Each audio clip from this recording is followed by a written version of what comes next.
Luapan air sungai Abab yang beberapa hari lalu menggenangi kawasan pemukiman penduduk di Kelurahan Talang Pipa, Kecamatan Talang Ubi, Kabupaten Pali, kini mulai berangsur surut setelah 2 hari terakhir tidak diguyur hujan deras.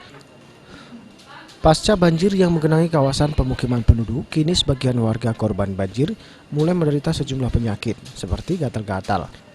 Selain itu, warga juga menderita demam.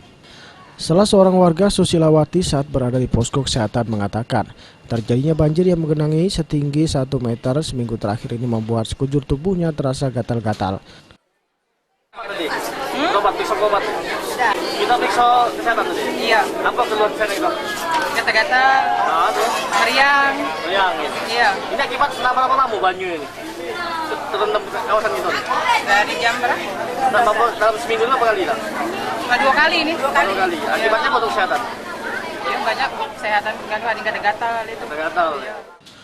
Sementara itu, salah seorang tenaga medis Puskesmas Talang Ubi, Ria Puspasari, menjelaskan terjadinya gatal-gatal serta demam yang dirasakan sebagian warga Talang Pipa akibat air yang menggenangi kawasan pemukiman dan rumah penduduk sangat kurang baik atau dalam keadaan kotor.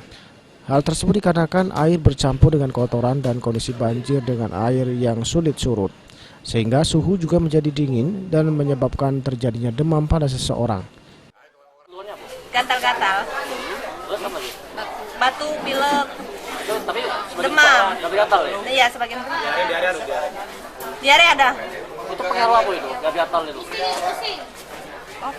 Kotor. Karena banyak airnya? Iya, air. Husniawan, PAL TV.